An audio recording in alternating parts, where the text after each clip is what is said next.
국민의힘 선관위원회 대수술을 연일 주문하고 있습니다. 그 내용 들어보겠습니다.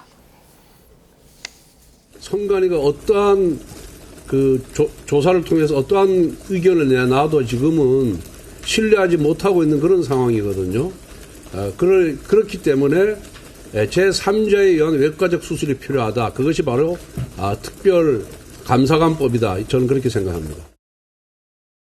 예, 지금 국민의힘에서 5대 개혁안 내놨고요. 맞습니다. 뭐 본투표 기간도 늘려야 된다 이런 주장도 하고 있는데. 없애자 뭐 이런 얘기 하고 있죠. 송영 대변인 지금 국힘에서 주장하고 있는 것들이 어떤 건가요? 특히 지금 중요한 것은 특별감사관법이죠. 그러니까 헌재가 이번에 결정을 해서 감사원이 선관위에 대한 직무감찰을 할 수 없다 이렇게 결정을 하면서 그 대안으로 내놓은 것이 헌재가 그 결정문에 언급한 게 4개입니다. 국정조사, 국정감사, 수사기관으로부터의 외부견제 그리고 독립된 감사위원회인데요. 국정조사나 국정감사는 그동안에도 내내 하던 겁니다. 그리고 수사기관이 들여다보는 것은 최소한의 범죄 혐의 단서가 있어야 뭐 압수수색도 하고 조사를 할 것 아니겠습니까? 그리고 독립된 감사위원회는 우리가 지금까지 살펴봤듯이 실효성이 없을 뿐더러 앞으로 감사원이 감사도 못한다고 하면은 그 감사위원회가 제대로 일을 하겠습니까? 그러니까 제도 개선이 필요하고 법적인 장치가 있어야 되는데 국민의힘에서 추진하는 것이 이제 특별감사관법인 겁니다. 그러니까 지금 대통령실에 원래 특별감찰관이 있지 않습니까? 네. 지금 공석이긴 합니다만 그런 것처럼 그 선관위를 매우 독립적인 주체가 감사할 수 있도록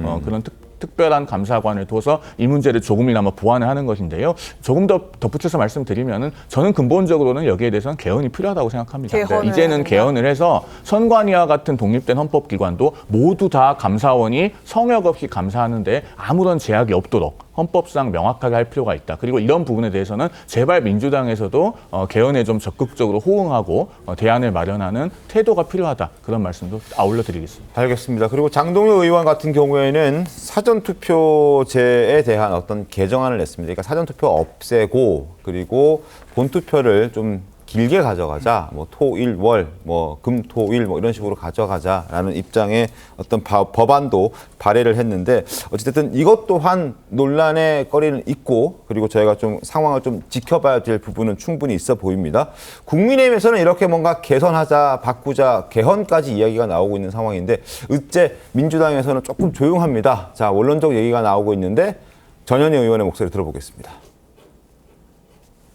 원칙적으로 현재 법 체제에서는 사법기관, 수사기관에서 수사를 하는 것이 맞고 독립된 헌법기관에 대한 감찰은 새로운 어떤 그 규정이나 시스템이 필요한 게 아닌가.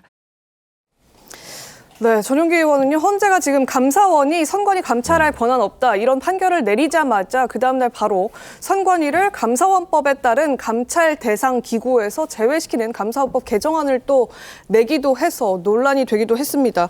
그렇게 되면 결국 선관위에 대한 감사, 감찰 어떤 기구와 어떻게 객관적으로 해야 되는 것이냐 이런 논란에 좀 직면하게 되고 궁금증도 자아내는데 강성필 부대변인님 이게 지금 어쨌든 전현희 최고위원 얘기로는 일단 검찰 수사 좀 하게 하자, 수사기관에 맡겨보자 이 얘기인데요. 검찰 수사 그동안 좀 못 믿겠다고 해왔던 게 민주당 입장 아니었나요? 아니, 사실 뭐 검찰 수사 못 믿겠다고 하는 건 최근 들어서 뭐 국민의힘도 마찬가지 아니겠습니까? 네. 그렇기 때문에 저희 민주당이 뭐 검찰에 대해서 못 믿기 때문에 못 맡긴다 이건 좀 비약인 것 같고. 네. 저희가 생각했을 때는 이제 감사원이 저도 마음 같아서는 우리 송 변호사님께서 말씀하셨던 것처럼 개헌 통해 가지고 감사원이 선관위도 감사할 수 있게 만들고 싶습니다. 그런데 법률가들의 또 의견을 들어보면 어쨌든 헌법 기관에 대한 또 그 취지가 있기 때문에 다른 방식으로 할 수가 없다면 또 그럴 수 있는 거지만 충분히 다른 견제 방식이 있을 수 있기 때문에 거기에 대해서 논의하자는 것이고요. 그다음에 이제 사전 투표를 지금 뭐 그래서 없애자 뭐 이런 식으로까지 지금 국민의힘에서는 말씀을 하시는데 사실 사전투표가 기간이 연장되는 그런 취지도 있는 거지만 전국 어디에서나 투표를 할 수 있다는 접근성의 문제도 있기 때문에 이 부분도 한번 같이 논의해 보야 하는데 어쨌든 이게 우리나라에서 사전투표가 시작된 지 10년밖에 안 됐어요. 그리고 이 수치적으로 어쨌든 투표율이 올라간 게 느껴지고 있거든요. 예를 들어 18대 때 처음 시작했는데 46%였는데 20대 때 58% 늘더니 22대 때는 67%까지 늘었어요. 그렇기 때문에 이 객관적인 증거가 있기 때문에 무작정 없애자고 하는 것은 조금 무책임한 것이 아닌가. 그게 저희 민주당의 입장입니다.